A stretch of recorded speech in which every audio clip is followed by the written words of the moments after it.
एक राज्य में एक राजा राज्य करता था। उसकी एक बड़ी सुंदर सुशील कन्या थी।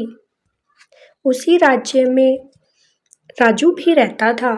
उसके माता पिता बचपन में ही गुजर गए थे, इसीलिए वह अपने चाचा चाची के साथ ही रहने लगा।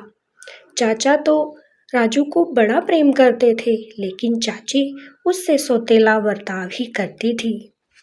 राजू पढ़ने लिखने में भी बड़ा होशियार था और देखने में सुंदर सुशील।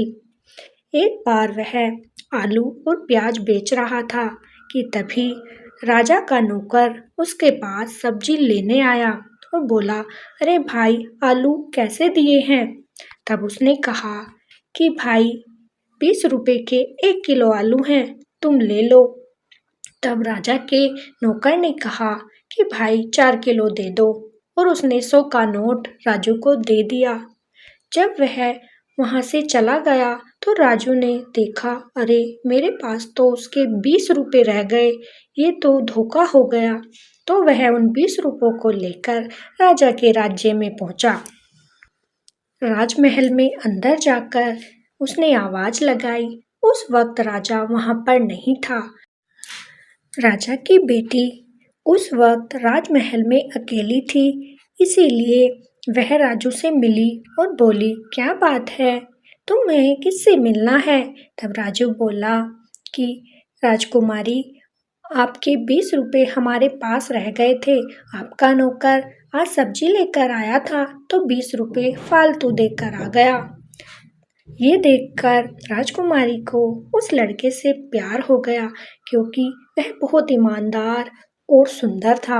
इसीलिए राजकुमारी उसे अपना दिल दे बैठी। राजकुमारी राजू से बोली कि क्या मैं तुम्हारे यहाँ घूमने आ सकती हूँ? राजू ये बात सुनकर बड़ा खुश हुआ और बोला, हाँ हाँ राजकुमारी, ये तो हमारे लिए बहुत खुशी की बात है कि आप हमारे यहाँ पर घूमने आओगे। मैं आपका जितना हो सकेगा आदर सत्कार करूँगा। आपको आमंत्रण है। तो राजकुमारी अब राजू के यहाँ एक दिन घूमने गई। वे घंटों एक पेड़ के नीचे बैठे रहे और बातें करते रहे।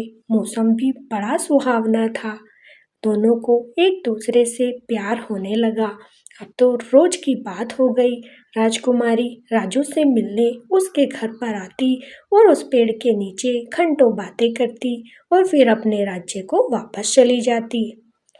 जब राजू सब्जी बेचने जाता तो राजकुमारी उसे अपनी बालकनी से हाय हेलो भी किया करती थी। ये सब कुछ दिन तक चलता रहा, लेकिन एक दिन रानी को उसके नौकर ने देख लिया कि वह एक गरीब लड़के से मिलती है, उससे घंटों बातें करती है। ये बात उस नौकर को बर्दाश्त नहीं हुई। उसने जाकर राजा से बता दिया कि राजा साहब, आपकी बेटी एक गरीब आलू प्याज बेचने वाले से बातें करती है, उससे मिलती है और शायद वह उससे प्रेम कर बैठी है। राजा ने जब ये सारी बात सुनी तो उसे बड़ा क्रोध आया। उसने कहा कि आज से राजकुमारी का कहीं पर भी घूमना बंद कर दो। बेचारी राजकुमारी अब घर में ही कैद होकर रह गई। उधर राजू रोज राजकुमारी का इंतजार करता, लेकिन राजकुमारी उससे मिलने नहीं जा पाती थी। जब राजू एक दिन राजमहल के आगे को सब्जी बेचने के लिए आया तो राजकुमारी ने उसे हाय हेलो पहले की तरह ही की, लेकिन वह ज्यादा बात उनसे नहीं कर पाया। राजकुमारी ने एक दिन अपनी विश्वसनीय सहेली को एक पत्र लिखा और राजू को देने के लिए बोला। वह सहेली राजू को जब वो पत्र दे रही थी तो राजू की चाची ने सब बातें सुन ली और उसने उस पत्र को फाड़कर फेंक दिया। लेकिन जो पत्र राजू ने रानी को लिखा था, वो पत्र उसकी चाची ने उसके नौकर को दे दिया, जिससे वह राजा के पास पहुंच गया। राजा पत्र पढ़ते ही आग बबूला हो चुका था, क्योंकि उस पत्र में लिखा था कि मैं आज रात तुम्हारा उसी पेड़ के नीचे इंतजार करूँगा और हम वहाँ से दोनों कहीं दूर चले जाएंगे। ये बात जब राजा ने सुनी तो उसने राजू को मरवाने तक का प्लान बना लिया। लेकिन उसके बाद वह नौकर बोला, अरे राजा साहब, आप उन्हें मरवा दो चाहे कुछ भी कर दो, जब प्रेम उड़ान भरता है तो वो किसी से नहीं रुकता। आपको एक कार्य करना होगा। राजा बोला, क्या? वो भी तुम मुझे बताओ, मैं अपनी बेटी के भविष्य के लिए सब कुछ करने को तैयार हूँ। तब वह नौकर उसी राज्य के एक जादूगर के पास राजा को ले गया और जादूगर को सारी बात बताई। जादूगर से जब उन्होंने सारी बात बता दी तो जादूगर बोला कि मैं उस लड़की को एक कुत्ता बना दूंगा, लेकिन उसके लिए मुझे थोड़ा सा उसका खून चाहिए होगा। अब तो वह नौकर उसकी चाची से मिला और उसे कुछ रुपयों का लालच देकर राजू का खून उसकी चाची से ले लिया। चाची ने जब राजू सो रहा था तो एक नुकीली धार वाले चाकू से उसके हाथ पर वार किया और उससे कुछ बूंदें उसके खून की निकाल ली और वह उस नौकर को दे दी। नौकर जादूगर से मिला और जादूगर ने उस खून से राजू को कुत्ता बना दिया। राजकुमारी पेड़ के नीचे आई, लेकिन राजू वहां नहीं था। वह कुत्ता वहीं पर खड़ा था, लेकिन राजकुमारी उस कुत्ते को नहीं पहचान पाई। कई दिन तक लगातार रानी पेड़ के नीचे आती, राजू का इंतजार करती, लेकिन राजू वहां नहीं आता। जब भी वह वहां आती, वो कुत्ता उन्हें वहीं पर मिलता था। एक दिन राजकुमारी दुखी होकर बैठी थी तो उन्होंने उस कुत्ते की आंखों में देखा तो उन्हें लगा कि ये तो मेरे राजू की आंखें हैं। हो ना हो, मेरे पिता ने जरूर राजू के साथ कुछ किया है। रानी पहले से ही उस जादूगर के बारे में जानती थी, इसीलिए वो उस जादूगर से मिली और उससे सारी बातें पूछी।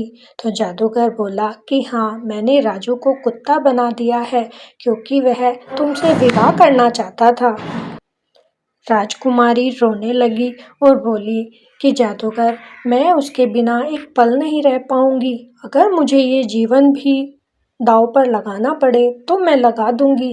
आप मुझे भी उसी के जैसा बना दो। तब जादूगर ने जब रानी की प्रेम की बातें सुनी तो उसे भी रोना आ गया और उसने उस राजकुमारी को भी एक कुतिया बना दिया। ये सारी बातें जब राजा को पता चली तो वह बड़ा पछतावा करने लगा कि मैंने ये क्या कर डाला। मेरी एक बेटी थी, वो भी आज इस जीवन को त्याग कर कुतिया बन गई है। अब ये राजपाट कैसे चलेगा। राजू और वह राजकुमारी अब दोनों एक साथ ही रहने लगे। उनका रूप तो बदल चुका था, लेकिन फिर भी वो दोनों एक साथ ही रहते थे। एक दिन राजा उस जादूगर से फिर से मिला और बोला कि मेरी बेटी को तुम इंसान बना दो, मैं उनका विवाह करा दूंगा, लेकिन मेरी बेटी को तुम इंसान बना दो। जादूगर बोला, अब ये संभव नहीं है। मैं अगर उन्हें इंसान बनाऊंगा तो मैं खुद कुत्ता बन जाऊंगा, ऐसा मैं नहीं कर सकता। लेकिन राजा ने रोते हुए उन दोनों के प्रेम की कहानी जब उस जादूगर को सुनाई तो उसे भी दया आ गई और वह कुत्ता बनने के लिए तैयार हो गया। जादूगर ने अपना खून निकाला और उससे वह कुत्ता बन गया और दोनों राजू और राजकुमारी अब इंसान रूप में आ गए थे। उनका विवाह राजा ने करा दिया। अब दोनों खुशी खुशी से रहने लगे। तो आपको ये प्यारी सी कहानी कैसी लगी, कमेंट में